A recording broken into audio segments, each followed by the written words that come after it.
Hello, Virginia. Welcome to Helen Alli Live. I want to introduce myself to some and tell you about this race that I'm running in. I am running for Congress, the House of Representatives in the 7th District in Virginia. That 7th District covers Henrico, Chesterfield, Goochland, Culpeper, Amelia, Spotsylvania, Orange, Nottoway, and I believe that's all of them. It's 9 counties in all. It's a very large district, very highly gerrymandered. And so for those of you who don't know me, my name again is Helen Alli, and my last name is spelled A-L-L-I. And I was born in New York, and I have been in Virginia for 30 years now. So this is my home, and I love Virginia. So I'm named after my grandmother. Her name was Helen Lopez, and she came to America from Cuba with the clothes on her back in 1932, looking for the American dream. And she would find the American dream here many years later. So she instilled in me the importance of how we should give back to our community. And so at a very early age, I decided to give the ultimate sacrifice and enlist in the United States Army. And I served as a finance specialist in the Army.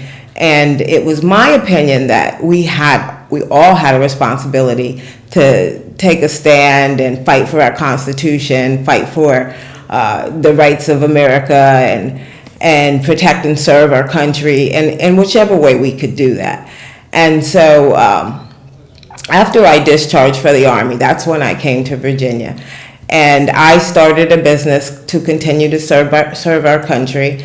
And I was responsible for helping small businesses get started, expand.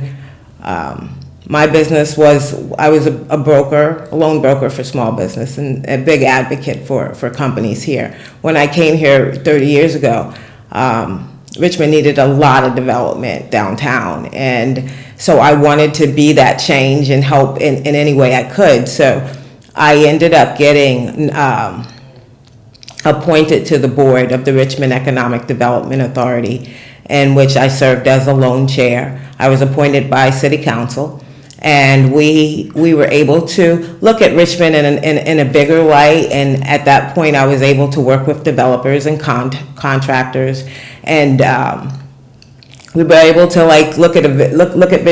visualize Richmond later and how it could be and how it could grow.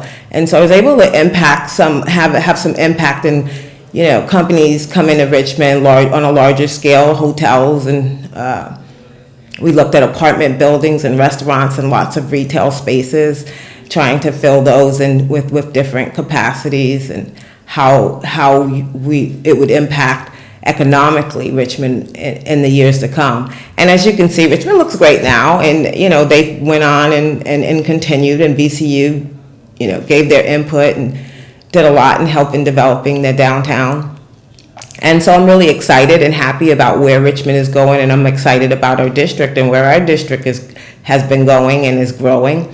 It continues to need economic development, and especially in the rural areas, and that's one of the things that I want to be able to have an impact in. I want to build the infrastructure in the rural areas so that they can have high-speed internet.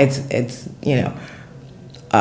greatly needed, and I just saw where the U.S. government was trying to give all that responsibility to the states instead of trying to run off of the platform that was given in the beginning, that the administration federally would help states with the infrastructure repairs. So I do want to go to Congress and make sure that all of Virginia can be economically impacted and grow, and our rural areas need to be able to do that.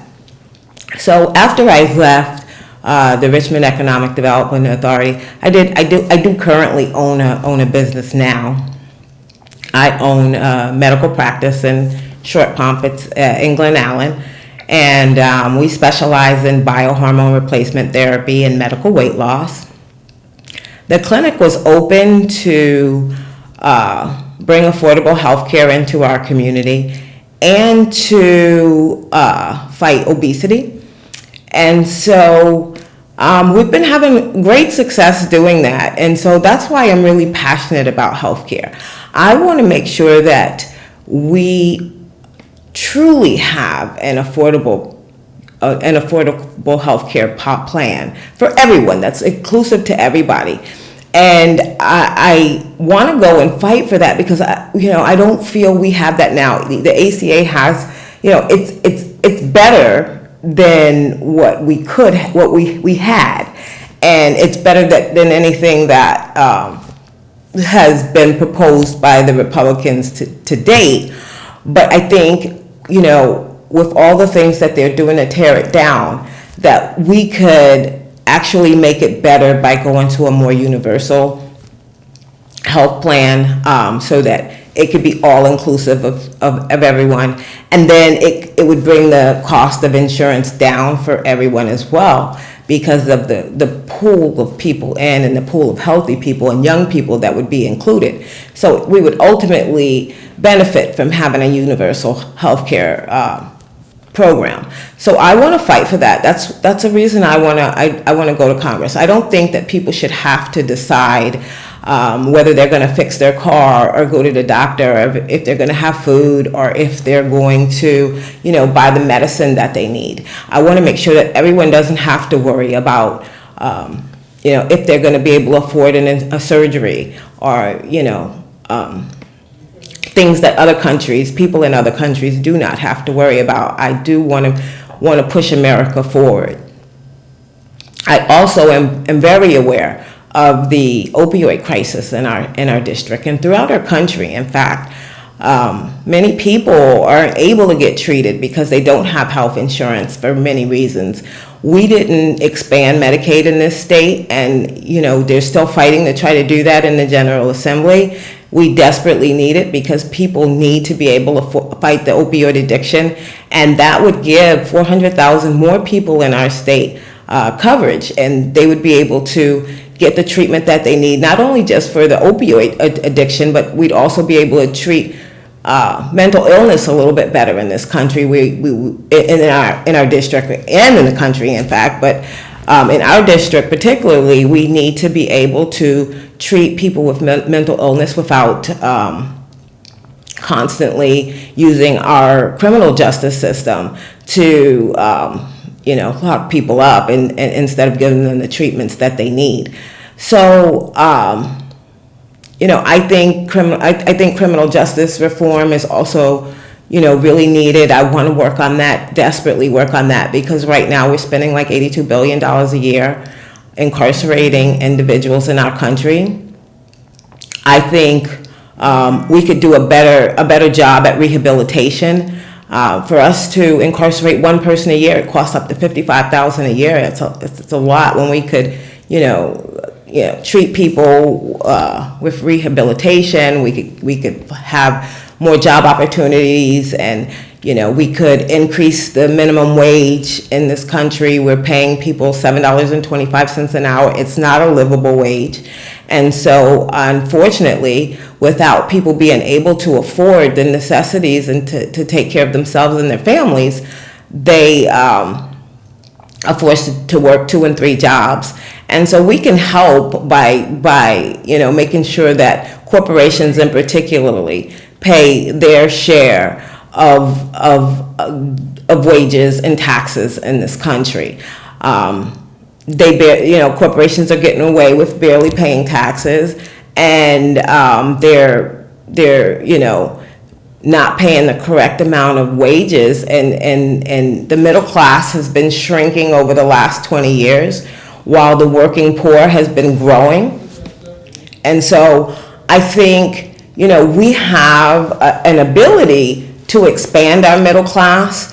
And I think we should be thinking more of how we can expand it as opposed to how we can destroy it by not having the opportunities available to our people. We have to be able to grow small business. There's a shortage of about 1.5 million businesses in this country. Usually that's due to a lack of startup capital, or people are leery of our economy. And so when those businesses don't start, it also has an impact on our middle class. So I would really like to see us take some of the funds that we've been given to corporations and give that to, and set up programs to give that to people to start businesses. And particularly, we want to look at having some of the millennials and the younger people, come out and start businesses and be innovators.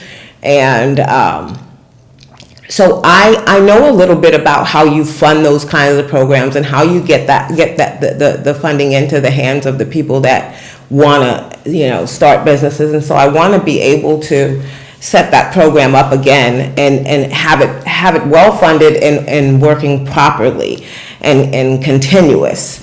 And with raising the middle class, it would raising the minimum wage. That would also stimulate the economy. People would spend more money, have more money to spend, and companies wouldn't, be hurting as they are now. I read today that Walmart is going to be laying off some thousands and thousands of more jobs again.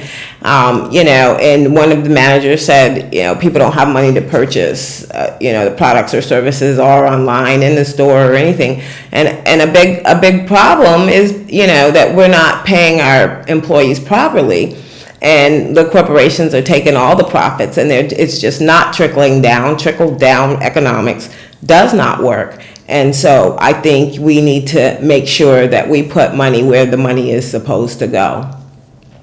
The other thing and I'm hoping that by the time I would ever be elected, that we have put in place a Clean Dream Act. I believe that Americans' children, the DACA children, and they are America's children, I believe we should give them the ability to have legal status. We have to have a path to citizenship for these children. I don't believe that we should send these children to another country that they've never been in.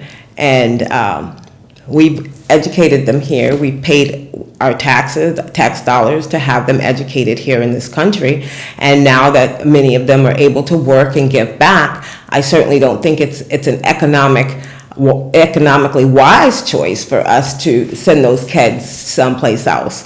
I hope that our Congress and our president will come to a conclusion that the only conclusion is that we need to have a Clean Dream Act.